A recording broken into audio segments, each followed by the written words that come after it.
नमस्कार, जय हिंद दोस्तों। स्वागत है आप सभी का आपके अपने स्टडी प्लेटफॉर्म रैंकर्स एजुकेट पर।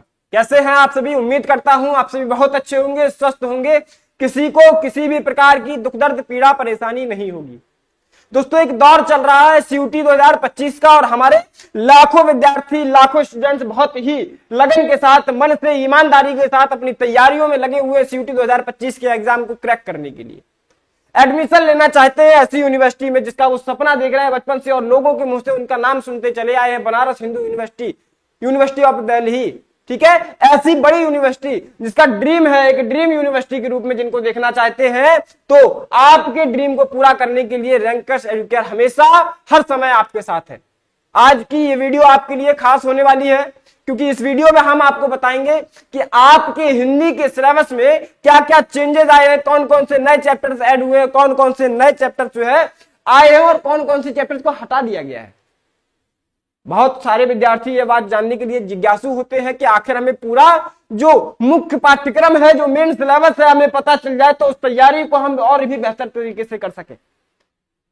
ऐसी आशा करता हूं आप भी उन्हीं विद्यार्थियों में से हो। ठीक है, शुरुआत करते हैं। हम लोग जान लेते हैं कि आपके सिलेबस में कौन कौन से चेंजेस आए हैं। चेंजेस को जानने के लिए हमें पहले पुराना सिलेबस जानना होगा कि पहले हमारे सिलेबस में क्या क्या था। शुरुआत करें, ये हमारा 2024 का सिलेबस है और 2024 के सिलेबस में क्या पूछा गया था।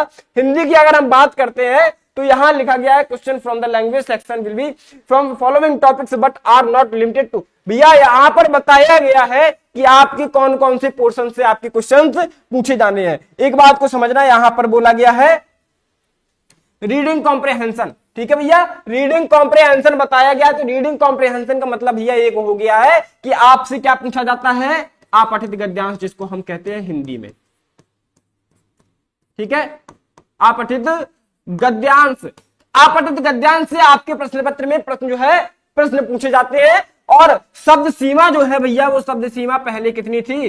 शब्द सीमा जो है बताई गई थी 350 वर्ड तक, 350 शब्दों तक, और 300 से लेकर 350 शब्दों तक यहाँ पर शब्द सीमा थी। अब इस बार यहाँ पर देखा गया है कि भैया 2024 में 3 पॉइंट है, 3 यहाँ पर बिंदु बताए गए हैं। फैक्चुअल है, नैरेटिव है और लिटरेरी है। मतलब यहाँ पर क्या हो गया, फैक्चुअल का मतलब हो गया है किसी भी घटना से संबंधित, किसी भी फैक्ट से संबंधित। ठीक है, और आपसे क्या पूछा जाता था, एक गद्यांश दे दिया गया, एक पैराग्राफ, एक खंड दे दिया गया और उसको देख करके उसके रिलेटेड आंसर्स आपको जो है करने होते हैं आपके प्रश्न पत्र में। ठीक है, और अगर हम नैरेटिव की बात करते हैं तो नैरेटिव का मतलब हो जाता है कोई कहानी लेखन, सब जो है कहानी लेखन टाइप का। ठीक है, किसी स्टोरी से रिलेटेड आपसे जो है एक आपठित गद्यांश पूछ लिया जाता है। ठीक है, और शब्द सीमा वही होती है। ठीक है, और अगर लिटरेरी की बात करते हैं तो भैया यहाँ पर लिटरेरी में आपसे साहित्य से संबंधित आपका एक गद्यांश, एक खंड दिया जाता है, उससे संबंधित प्रश्न आपको हल करने होते हैं, सॉल्व करने होते हैं। ठीक है, ये तो हो गया हमारा पहला खंड। ये पहला खंड, और दूसरे खंड में हम लोग देख रहे हैं वर्बल एबिलिटी।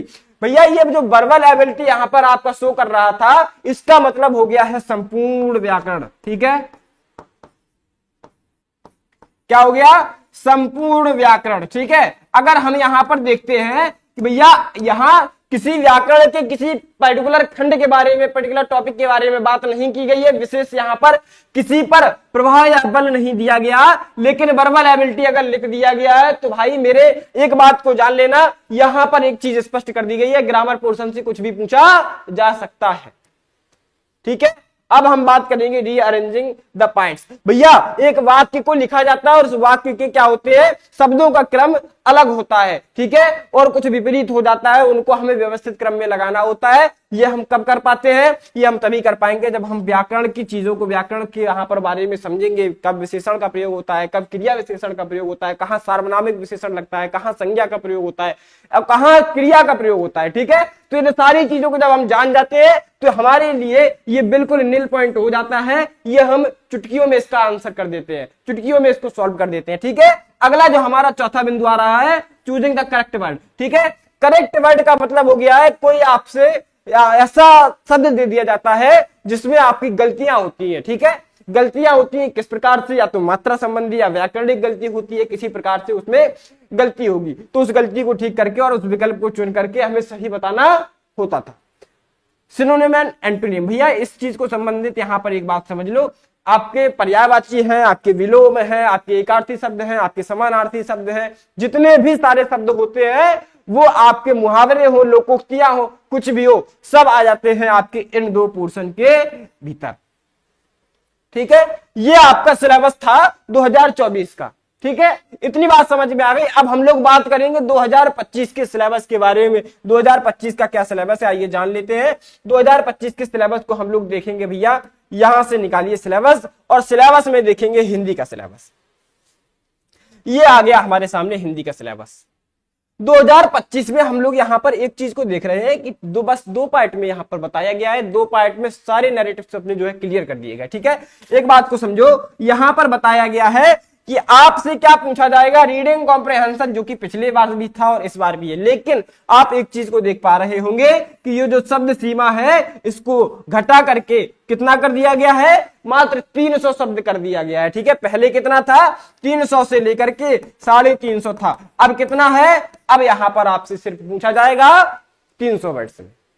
ठीक है, ऐसी यहां पर एक बात क्लियर हो गई, और जो 3 पॉइंट्स हैं वो सेम आ गए हैं, वही आ गए हैं आपके, बिल्कुल भैया फैक्चुअल है, मतलब किसी फैक्ट से संबंधित, किसी घटना पर आधारित, और आपका जो है स्टोरी का मतलब हो गया किसी कहानी पर आधारित। ठीक है, इसके बाद लिटरेरी का मतलब किसी साहित्य से जुड़ा हुआ खंड पूछ लिया जाए।